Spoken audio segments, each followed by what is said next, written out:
Welcome to Scoop World Order. It's Wednesday. We are rolling along. The work is over for the Buckeyes practice-wise. They have a walkthrough tomorrow. 2 good practices in the books after a very fiery Sunday film session. According to our people inside the Woody Hayes, it was not fun. And Bloody Tuesday's practice was very physical. That is great news for the offensive line. They need the physicality. The defense needs to work on their run fits. There's a lot of things they need to shore up over the next 2 weeks. Big test against Western Kentucky. Again, ignore the name of the school. Look at the production. Look at the quarterback. I think these guys are pretty decent. I think these guys would be middle of the road in the Big Ten.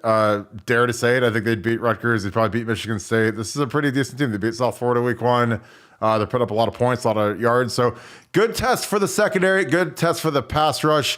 And then the level jumps up about 5 notches when we head to South Bend. So we are going to break all that down for you. Break down the new Jim Knowles defense, the new philosophy, much different from last year. And break down some of the offensive stuff that we're seeing when Kyle McCord is in the game. We're going to break some film down. As always, I know you guys love that. So we appreciate you guys as always. Thank you guys for tuning in. Please click that like button right there as so. Click subscribe. Click the little bell if you enjoy our live shows. Again, we love you guys joining us and chiming in, bringing the questions, bringing the heat. Comment, who do you think will have their stock raised the most from this week to the end of the season? Again, there's a lot of great candidates. Trey Henderson, JT Tuimoloau, Jack Sawyer, Denzel Burke. Donnie Jackson has to play a lot better. There's a lot of good guys that, they're kind of buy low. Hopefully they'll catch the wave and start playing better. So who are your candidates? Maybe give a guy on offense, a guy on defense. That'd be fantastic. Shout out where you guys are watching from. I saw Fort Lauderdale. I saw Miami. Saw Vegas. I saw California, everywhere. We appreciate all you guys tuning in from everywhere. My Southern Ohio boys down in Portsmouth, appreciate you guys as well. Canton, Ohio, Columbus, Ohio, as always, New Albany. Appreciate all you guys tuning in with us. That being said, I'm going to get to my homeboy, my man, Nevada. How are you doing tonight? I'm doing great, man. I'm looking forward to this weekend. I've got a sneaking suspicion the Buckeyes may come out with a little bit more intensity than we've seen the last couple of weeks. That's just a hunch, but I think I got pretty good information on this. I think Day's turning up the spigot a little bit on them, seeing how they respond. And based upon how practice has been this week, I think they're going to respond quite well. And I expect a big effort, but a spirited effort on Saturday. So can't wait to get to it. Yeah, some of these boys need to go out and eat their Wheaties before the game, get ready to roll and start mashing some guys. There's some guys that, frankly, have been disappointing. I've watched both games multiple times. I've charted the games. There's guys that have a lot of talent that aren't playing like it, and they need to start leveling up a little bit. This is going to be a big week. Again, Western Kentucky is going to score. They can score on most teams. I think that they're going to be a great test. They can throw it. They've got NFL talent at quarterback and at receiver, so it's going to be very interesting to see what these guys can do. Defensively, they're giving up a lot of yards on the ground. I think we'll be able to mash them. I should be able to mash them. But I'm just excited to see the progression. I think that naming Kyle McCord the full-time starter is a nice way to, I guess, kind of calm the team down a little bit. There's less anxiety as to who's going in, who's going out. I think that it's better for Kyle mentally to know that now he is the guy. I don't think we'll see Devin at all this game, or we might see him maybe late or sprinkle him in one drive, but there's not going to be like as much of a set rotation as there has been the last 2 games.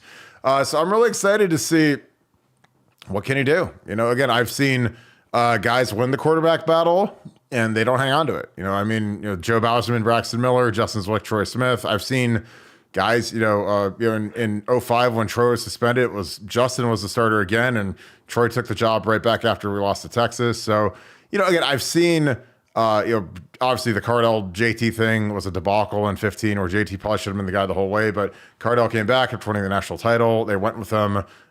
He went undefeated, but he didn't play well, so they benched him for JT. Again, just because you're named the starter, now you got to play like a starter. So it's going to be real interesting. Nevada, what do you expect from Kyle McCord and this offense? Do we take a step? Obviously, Kyle has great chemistry with Marvin. The pass protection has been very good, above average. The run blocking has been average to below average. What do you expect out of this offense at quarterback and offensive line going forward, starting with this week versus Western Kentucky? Well, I think Kyle's going to take another step, and I think the point you made earlier is a big one and really an underrated one, which is knowing that you're the guy and knowing that you don't have to be looking over your shoulder every time you throw a bad pass or, heaven forbid, have a bad series or whatever it might be. I think that's big for Kyle, and I think that's what we need right now. We need a little less chaos. We need a little bit more stability there at the quarterback position. So, Dave, going to that right now, I think obviously that's a widely anticipated move, but the right move. And for the OSU offense, look, there's nowhere to spin it. Western Kentucky's bad against the run, so we should Yeah. gack them against the run. And if we don't, then that's an issue. And as you said, our pass protection's been really good through 2 games. I expect it to continue to be good. I think we'll be able to have our way with Western Kentucky on the ground. So I'm expecting a big, effort all the way around. Um, the big question for me is how many times is Western Kentucky going to be able to score against us? Because they can throw it. They can throw it, and our defense, the good thing is our defense knows it. They know what they're getting into. This isn't a surprise. This isn't Indiana changing to a triple option approach, and we're like sketching stuff on a napkin, trying to get ready to figure out how to make stops. We know exactly what Western Kentucky's going to do, and they're going to do it well, and they're going to do it over and over and over again. So for Ohio State, great challenge on defense, great opportunity on offense, and I really expect a big effort from the boys, and specifically from McCord. I think McCord's going to take another step and have a really solid day, and hopefully use that as a springboard into South Bend. Yeah, I agree. I know that there was some feelings hurt in the Woody Hayes on Sunday during film session. I know that the offensive line got lit up pretty good. Usually when that happens, it's because crap's rolling downhill. So I think Ryan Day is disappointed in some levels of the offense. And, when you get yelled at by Ryan Day as a position coach, that rolls downhill and then it rolls down to the players. I've been a coach in that situation. I've graded film with Urban Meyer sitting there in a game where the line didn't play well, and me and Ed Warner got taken to task pretty good. And we're going to get those guys reared up, ready to go. I think Justin Fry and Mike Salini are in that position right now where the guys, they got to get them going. I mean, these guys have got to play better. They've been pass blocking good against guys that frankly couldn't pass block my German Shepherd or pass rush my German Shepherd. But we're not getting a lot of push. Our hands aren't great on offense on the line. Our combination blocks are not great. So Tuesday, a big emphasis was combination blocks, coming off the rock on guys, working up to the second level, not leaving it too early, getting the hands right. Again, the biggest problem on the offensive line now is just our hands in the running game. I mean, we're getting defensive tackles are putting their hands in our guys' chest. Our hands are too wide. It's getting us in issues where we're having holding calls. We're playing with no power. Guys that are really powerful aren't playing like it because the offensive line is all about your feet and your hands. If you have great footwork and no hands, you're screwed, and vice versa, you're screwed. You got to put it all together. And if you miss out with your hands, you have to refit them and get them inside, and we're not doing that well enough. And that's why we're not getting the push we want in the run game. Our combination blocks, guys are leaving too early. We're not getting the amount of press and movement on the first level. Guys are too obsessed with getting to the second level. So again, I think that when you have one of those brutal film sessions when you're not playing well, a lot of these guys have a lot of pride. Again, I've been on 0-4. We stunk on the O-line for the first 6 games, and we picked it up the last half of the season. But we got lit up pretty good in film when we weren't playing well. I mean, about the only guy that was playing good consistently was Nick Mangold, who is an All-American Hall of Fame level center. The rest of us got it pretty good. So I'm really excited to see what this line can do. Again, I think that they've played below average for what their talent is, and they have to ramp it up. And there's a lot of new guys, but guess what? At Ohio State, that doesn't matter. Nobody cares. You don't get mulligans. Nobody cares. Oh, you're just a young guy. Like once you're out there, and you got to play to the standard. And the standard over the last 4 or 5 years since Greg Studoir was there is really high. Because I mean, if you look at that 2021 line when we started our 4 tackles, which a lot of stupid, idiotic people on the beat said was dumb. 4 of those guys were first-team All-Americans, and the other guy's Luke Whippler, who just made the Cleveland Browns. So, Paris has raised the level. DeJuan raised the level. Thayer, Nick Petit. We've had really good O-line play around here, and those guys are all in the league now. So guess what? These guys got to step up a little bit. Nevada, do you buy we were talking offline about, people say, oh, you have to upgrade the talent in the room. You got to do whatever.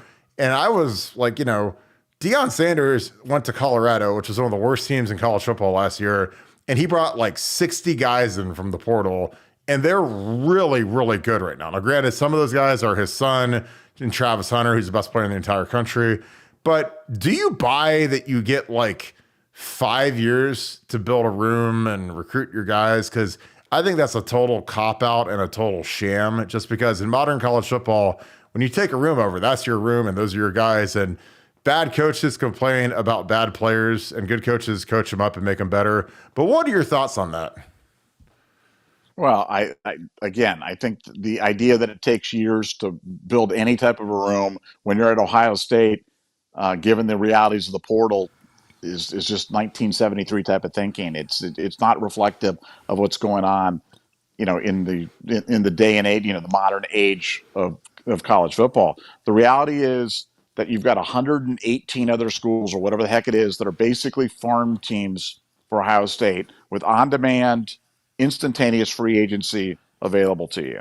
And you've got this incredible package to be able to recruit them with from facilities, from tradition, from NIL, from national exposure, from national championships to big time television, all these things that you can offer these guys. So if you are a position coach and you've been here more than 1 year and you don't have the kind of room that you want, that is a you problem. That is 100% a you problem. So if there's any complaining or anything else like that, man, it shouldn't flow downhill. It should stop with the position coach because that is their responsibility. That is their job. There's no excuses. And so when people make excuses for them, I just throw my hands up because I'm just like, what are you talking about, guy? It's like, let's talk about the offensive line. If the offensive line isn't up to snuff right now, that's Justin Fry. Like there's no other way to put it. That's Justin Fry.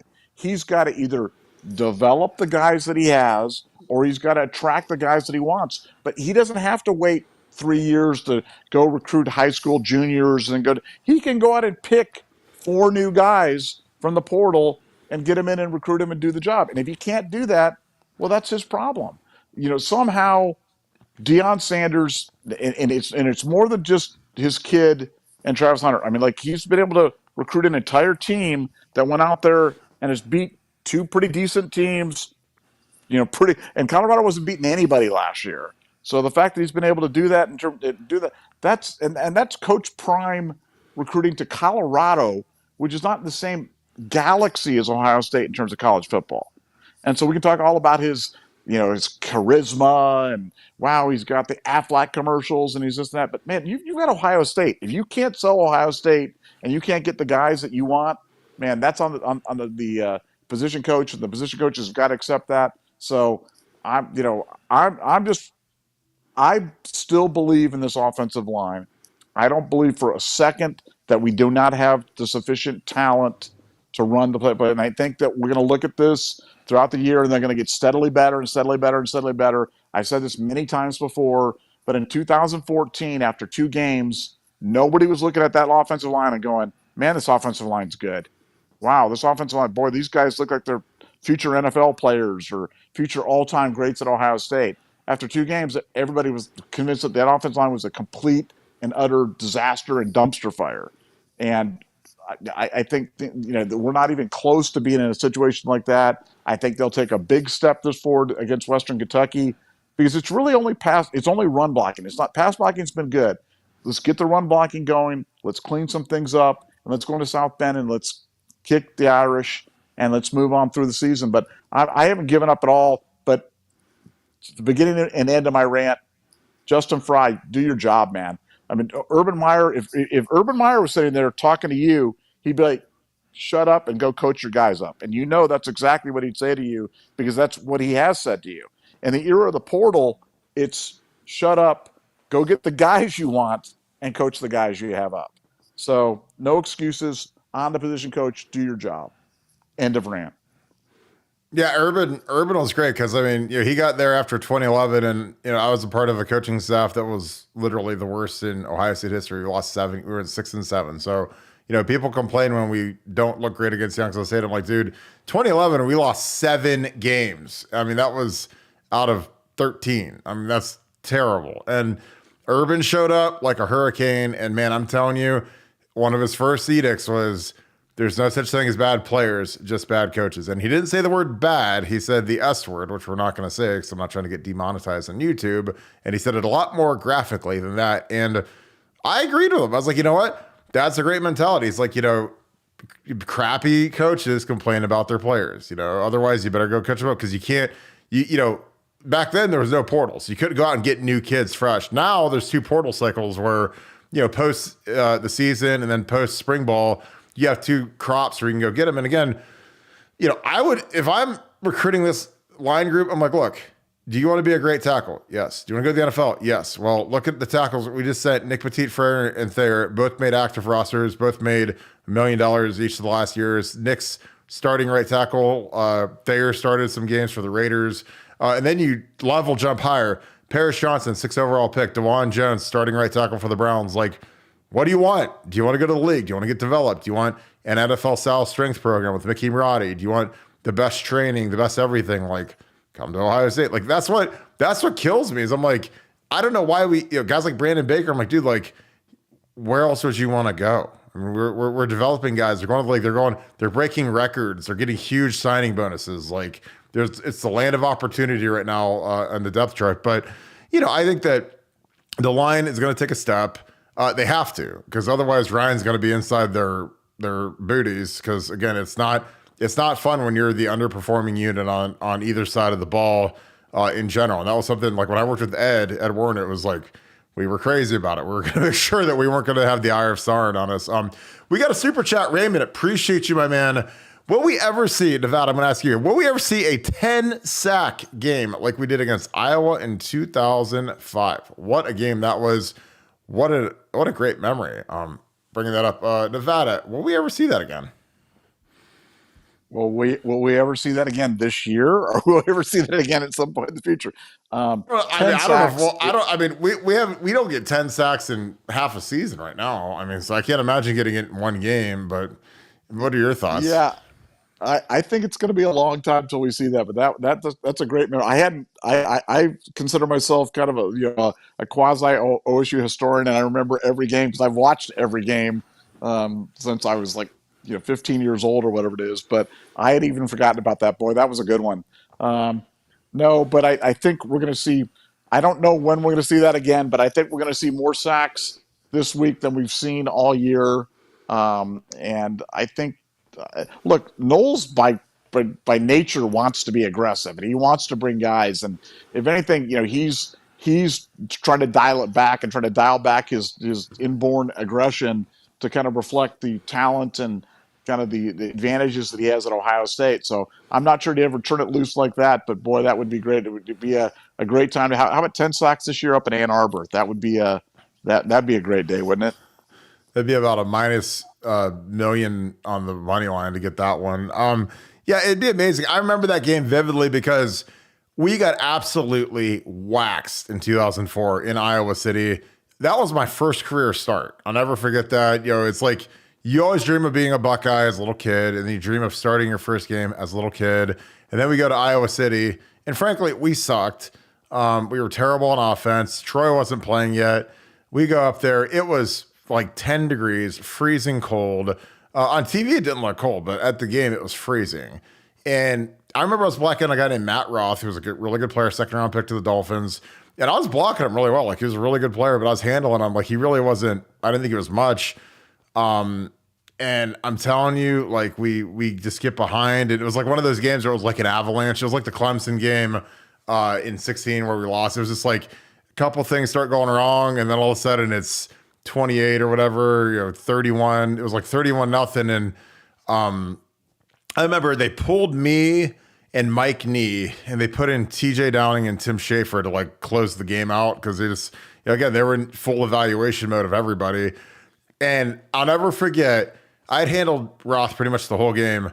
They put Tim Schaefer in at the end of the game, and he goes against Roth, and Roth literally like picks him up off his feet and like throws him into Troy Smith. Like he was like a 150-pound like 8th grader. And I remember watching that, and I was on the sideline. I'm just like, I told you he was good. I was just blocking him. Like, I was a lot stronger than Schaefer was, but Schaefer got launched into the dude. And I was like, I remember watching that on film, and I was like, you probably don't want to take me out anymore. But that was just me being whatever. But he was, like I said, that was the hardest year of defensive ends ever when this was in 04, because I saw like 6 first-round picks as a freshman. So after that year, it was kind of a cakewalk. But I don't think we'll ever see 10 sacks in a game again because I think that teams get rid of the ball too quick. That '05 game was our revenge game where we were all older. Like our O line was veteran and good, and all of their good seniors, like Jonathan Babineau, who played like 12 years in the league, he was gone. Roth was gone.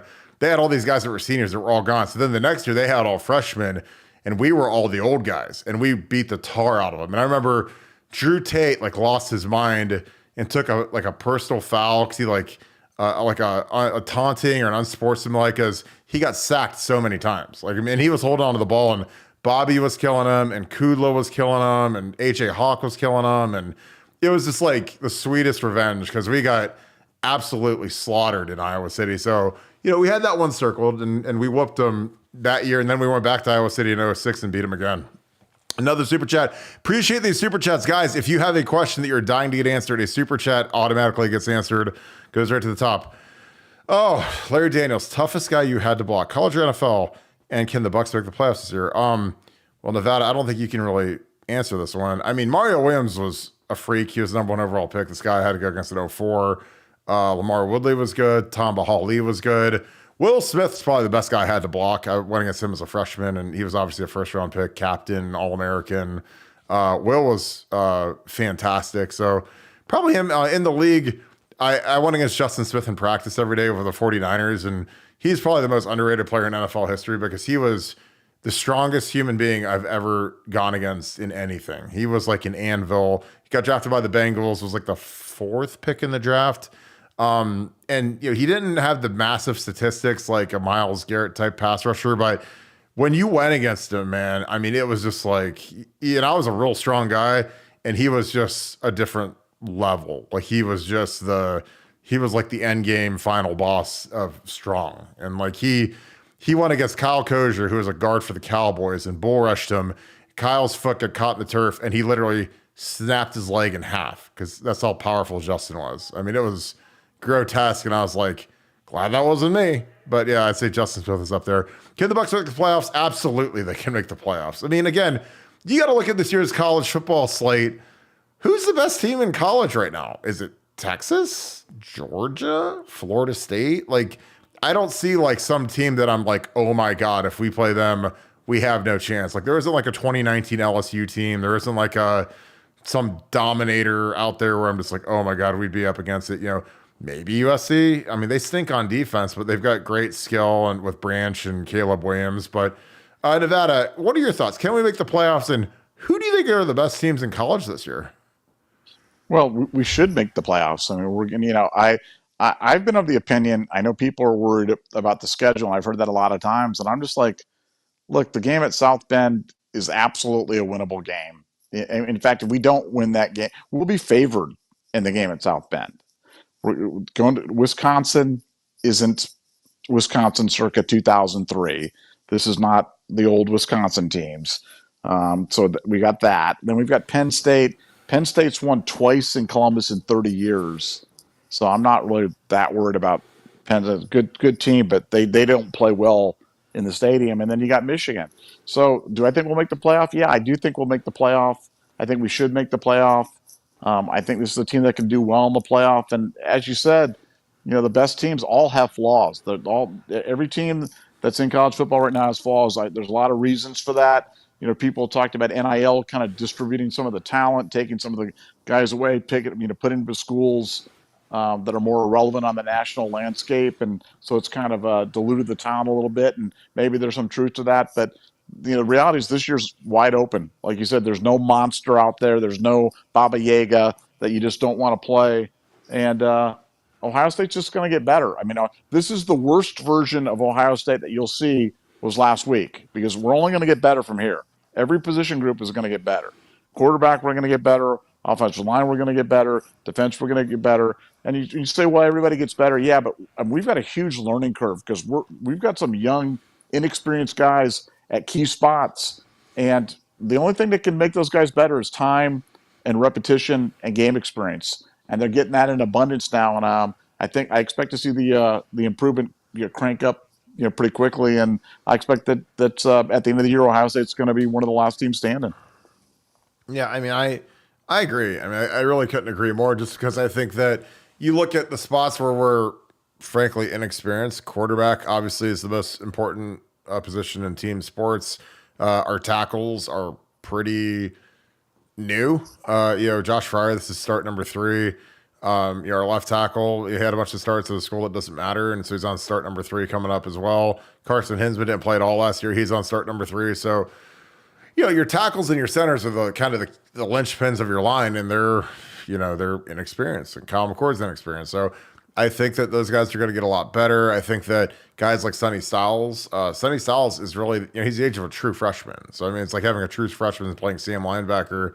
And I think that he's going to get a lot better. He's a guy that frankly didn't play a great game last game. He had the big hit, but he was out leveraged multiple times. He got yanked once, which again, he's an 18-year-old. So you expect him to make some of these mistakes. You expect sometimes these guys freelance. Again, the one thing I love about Jim Knowles is that if these guys ever do freelance, he holds them accountable. He does not let these guys not be gap sound. He will, if you want to freelance under Jim Knowles, man, you're going to be standing next to him watching the game. You might as well just put a baseball cap on, because poor Blake Hartford started the game as a true freshman, rocking and rolling, and after like 3 plays, missed a couple assignments, and he was out. And it was Jahad Carter time. So, they did that with Josh Proctor last year. And honestly, what I was told from people inside the Woody Hayes is like, Mike Hall, as great as he is, a big reason why he got yanked and didn't play as much last year is he wasn't gap sound. And same with Ty Leak. Like, some of these guys, like, if you want to be cute, if you want to take the easy way out, if you want to try to freelance and go make a play and not do your assignment, you're going to watch. So you might as well just go get a bag of popcorn and a hot dog and put some sunglasses on, because you ain't going to be going to the game under Jim Knowles, which is good. Because again, that's not being a big meanie. That's just, when you want to play sound, if you're going to be good on defense, you better be sound. You better be gap sound. You better run to the ball. You better take up pursuit angles. And he stresses that. And again, you see it coming together. And the guys that are, kind of encompassed in what he likes to do, like Tommy Eichenberg, they're flourishing. They're really doing a good job. I mean, I honestly think our DNs are actually playing well. They don't have any sacks. Everyone's obsessed with sacks, but they're playing the run great. They're fitting great. They're sacrificing themselves on some of these stunts. Like, again, everybody wants to say, oh, they don't have as many sacks as Chase Young or Nick Bosa or Joey Bosa, but, that'll come. Again, they've probably had like 10 opportunities in 2 games to truly rush the passer when it wasn't a quick game, wasn't a screen, it wasn't a swing pass, a draw, whatever. Like, so, how many real pass rush opportunities did he have? Not many. So I think this will be a chance to change the narrative, which I think they will. Anything else, Nevada? We got a couple questions in here. What are you looking for this week? Like, what would be a positive step to you versus Western Kentucky? Obviously, Knowles, he's spoken at length about how he doesn't need to kind of gin it up as much. He doesn't have to be as much cloak and dagger.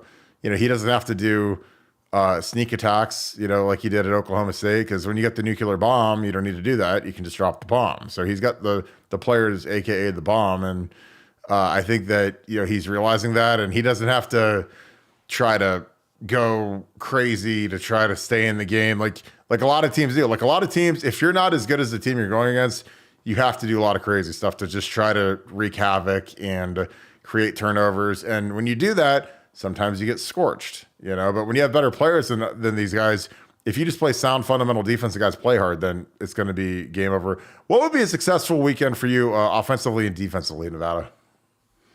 Well, I'd say we're talking about aspirational goals. I want 300 yards rushing. I know that sounds crazy, but that's what I want. 300 yards on the ground. I want 5 sacks defensively, and I want to hold them under 21 points. That, to me, those would be 3. Really, that would be a good. That's a good performance. That's a winning performance. That's a solid performance. That's a step in the right direction, and that's what I'm looking for. All right, we got another super chat. Appreciate you, Brian, on this one. This is a great question. A little confused by this. He said, how come Michigan's D-line looks like 21 Georgia, but the OSU D-line, it looks like a disappointment? I have watched Michigan. I do not think they're anywhere near 21 Georgia. I think 21 Georgia could have been the best defensive line in college history. I mean, when you go back and look at the guys they had, I mean, they had Jalen Carter was a backup, and they had The big guy, 88 in the middle. They had the first overall pick at the one end. They had Nolan Smith at the other end.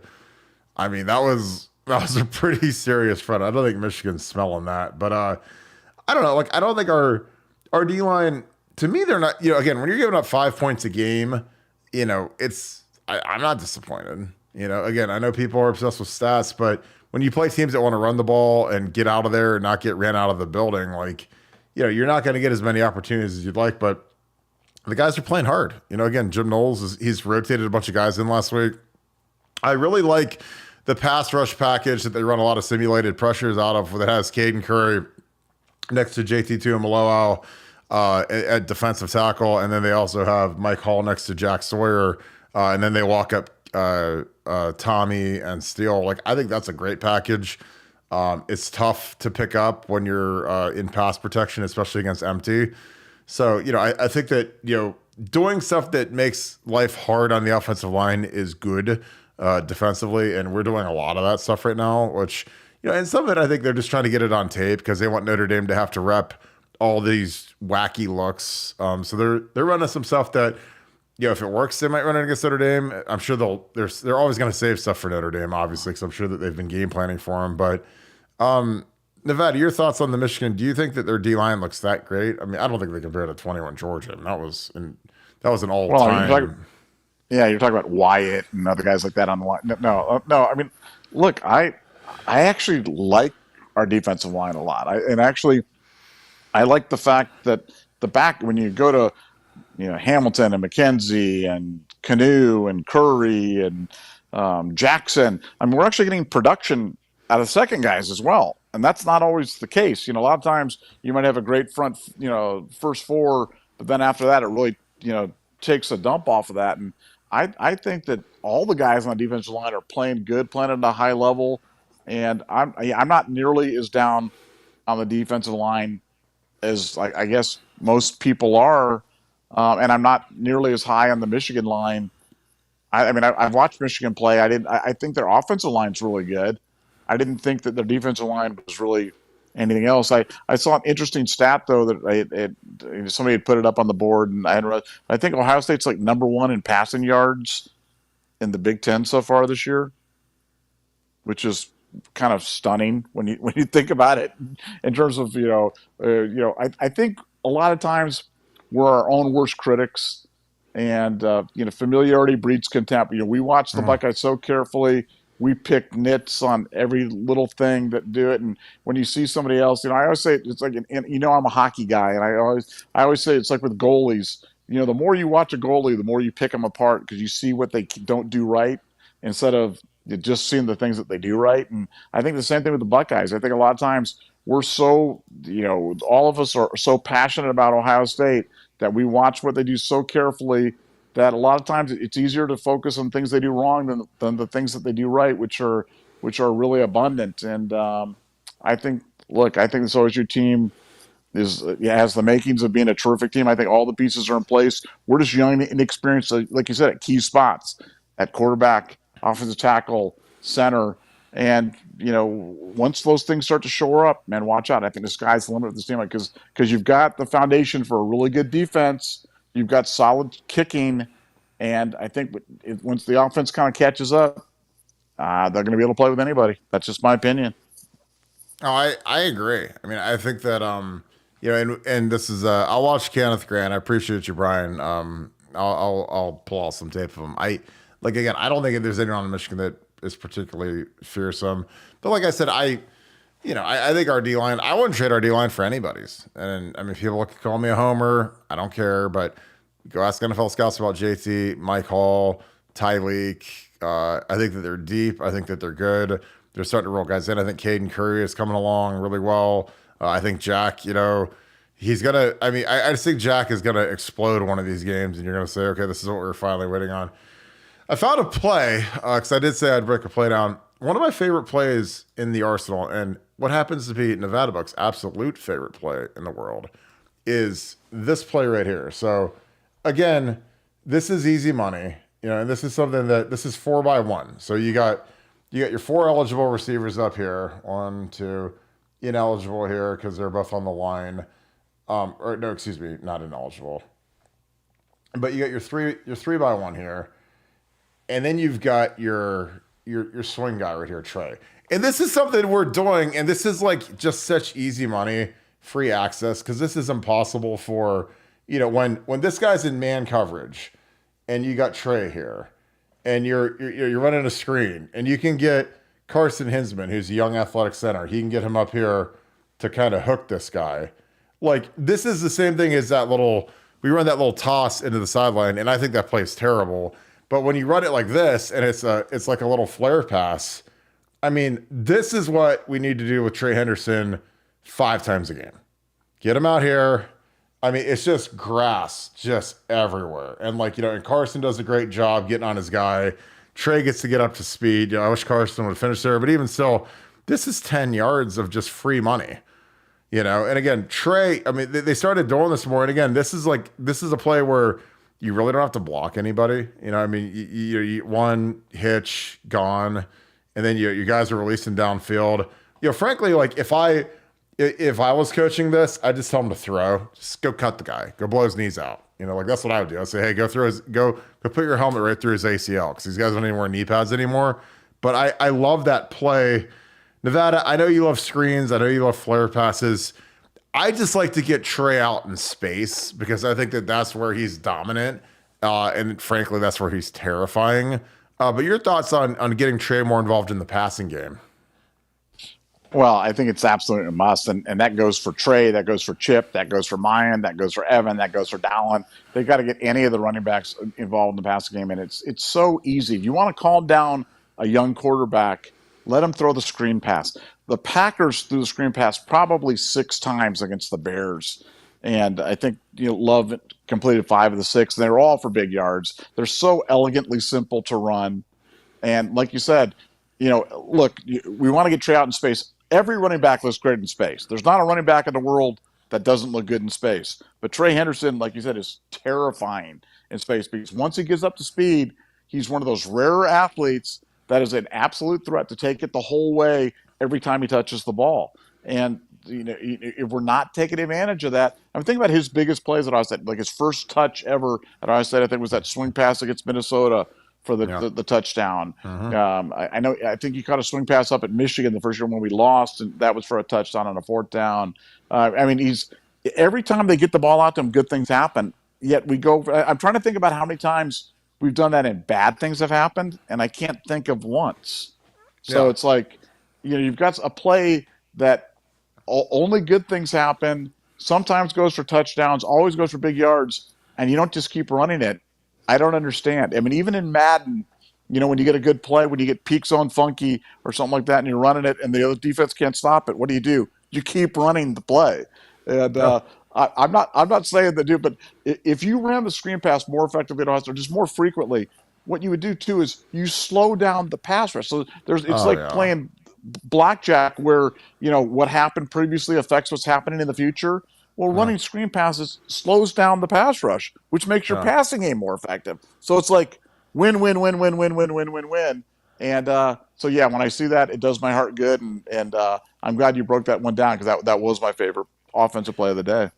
Yeah, I just think he's like that, like Bijan, he's like Jahmyr Gibbs. Those guys, you put them out in space. Again, nothing drives me more crazy than when you have a guy like Jahmyr Gibbs and you run him in the A gap, like he's Derrick Henry. And I'm like, that's not optimizing that guy. Like you want to get that guy out in space, and we run this little short side, our little short side stretch play, usually to the short side of the field. If you're on the right hash, you run it to the right. And, a lot of times, man, we leave the force defender unblocked. The force defender is the corner. So, the play, go back and watch the play where Trey hurdled that corner. We literally don't have a blocker for that guy. So he's going to come up and run support and, put his helmet through Trey's knee, and Trey has to jump over him. And frankly, I hate plays like that. I hate plays where a guy's got a kill shot, because if he's a decent corner, he's probably going to get trade out or at least rally the guys to the ball, the rest of the defense. But, with that little flare screen, Carson Hinsman's the only guy that really had to get a block there, and it turns into 10 yards, and again, that's something where, the pass rush slows down. Those guys have to retrace and go chase that down. It's tiring, frankly. And again, I just love when you have a young quarterback like Kyle McCord, who's a new guy, get him some easy completions. Let him pad his stats a little bit because that's 10 free yards on a pass that I could throw, and you just let Trey go do the work. Because again, when you got guys like Trey, you don't have to do some sort of magnificent, timing route, 7-step drop with a hitch. It's just literally catch the ball, one tick, and flare it out to Trey and let him go do his thing. Because again, once he gets the ball in space and he gets up to sixth gear real fast. And when he's at sixth gear, nobody can really catch him, and he cuts back or he runs a guy over, man. It's just energizing to the team. Well, we're going to wrap this thing up, Nevada. Any final thoughts as we march towards Western Kentucky? I think Ohio State's going to play at a different level this weekend. I think Ohio State's going to play with a different level of juice, different level of intensity. I think Ryan Day's going to the whip, and good teams and good coaches, they know, the coaches know when to go to it, because you can't whip the horse every week. You can't do that because they stop responding. But he's showing them, he's whipping them a little bit, and in the future he's just gonna have to show them the whip. It's kind of like Seabiscuit or something like that. But he's definitely showing them the whip this week. He wants to see what type of response he gets. I think it's going to be a good one based upon the practices. I think we're gonna have a really good effort on Saturday, and can't wait for Western Kentucky. Going to be a fun one.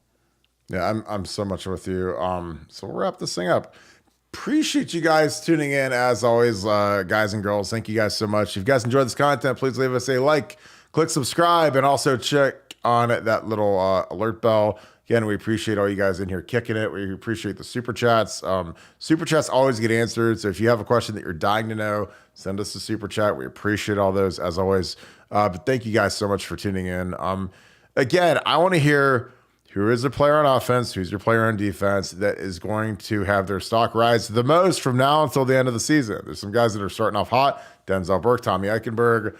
Do guys catch them? Are there guys that rise above them? I want to hear your thoughts. So write that down in the comments for me. And also comment where you guys are watching from. Shout out where you guys are watching from. I love when you guys do that. I always read all these comments, and it's always fun seeing where you guys are watching from. So we appreciate you guys so much. If you guys want the best experience for Ohio State football, BuckeyesCoop.com needs to be your new home.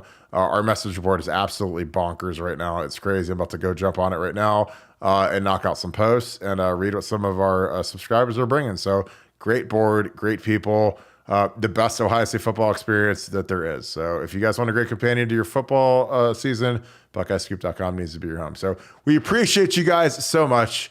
Thank you guys so much. Thank you so much, Buckeye Nation, and thank you, Scoop family. I'll talk to you guys tomorrow. Go Bucks.